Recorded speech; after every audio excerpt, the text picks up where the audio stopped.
Hi everyone, it's Michelle here. Today I'm going to be showing you how I'm creating a really fun and colorful rainbow birthday card because it's been really gloomy and cold outside, so I just wanted to make something that was really colorful and happy. So you can see I've pulled out a bunch of inks here that are in a rainbow pattern. And I have my card base here, which is cut to 4 1/4 by 5 1/2 and is a top folding card. And this is going to be mostly a one layer card, so I can just stamp directly onto this. So I pulled out some scrap paper and some painter's tape, and I'm just going to tape my card base to the scrap paper along the fold so that when I do any stamping, I can make sure it doesn't bleed over to the back of my card. You can also use washi tape or post-it tape for this, just something that's repositionable and that you can peel off easily at the end. And this also helps just to hold your card in place while you're doing all the stamping. So I have one of the stamps from this new stamp set from the Alleyway Stamps, which just have a bunch of stamps that you can use to build a pattern or just use by themselves. And then I also have a sentiment that says birthday wishes from another stamp set. So I'm going to go ahead and start stamping this, and I'm starting with my middle color actually because I want to make sure that I get all those colors in, and starting from the middle really helps you to visualize how much space you have left for the other colors as you're going, because if you start from one end and you end up having too much space or not enough space, then you just end up leaving some colors out, which is not so great in a rainbow. So this just really helps you to do that. So I'm going to go ahead and stamp this at a diagonal. And sorry my head gets in the way here, but I just want to make sure I'm perfectly aligning this.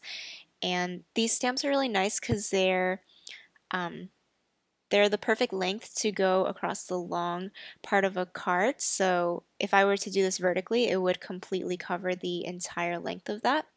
But because I'm doing them diagonally, sometimes I have to stamp it twice, but they interlock perfectly and it looks like just one continuous stamp, which is really nice.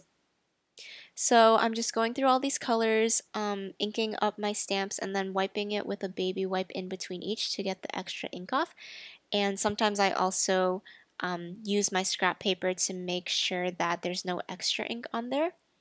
Because sometimes even if you wipe it off, there's ink left over. So I just want to make sure the colors don't bleed into each other. Now I'm pulling out a black dye ink to stamp my sentiment. This is a perfect sentiment for this technique. You want one that's about the same width as the stamp you're using. So this one just happens to be perfect for me. And I'm stamping this in black so that the boldness of the black will really stand out against the colors.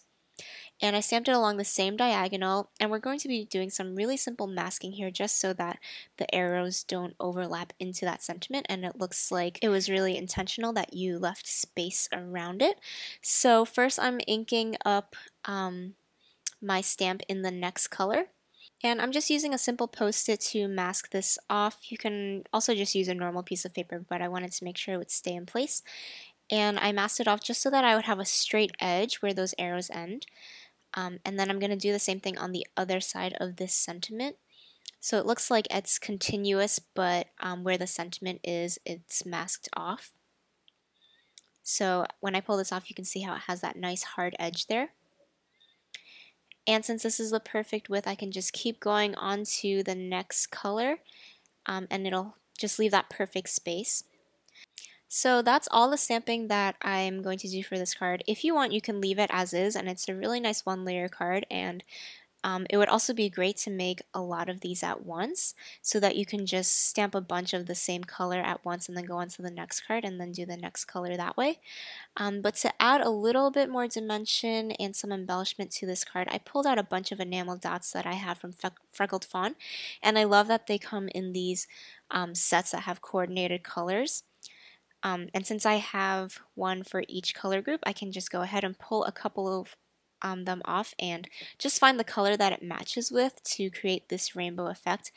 And this just creates a little bit of dimension, but not too much, so it's still pretty much a one layer card, but it just adds something a little bit different to that. You could also do the same thing with sequins if you have those to create a very similar effect. Just whatever you have on hand that's like a small embellishment that comes in a lot of colors. So you can see how just by using a few simple stamps and your inks you can create a really colorful and fun card.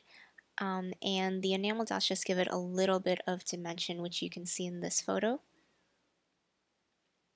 Thank you guys so much for watching.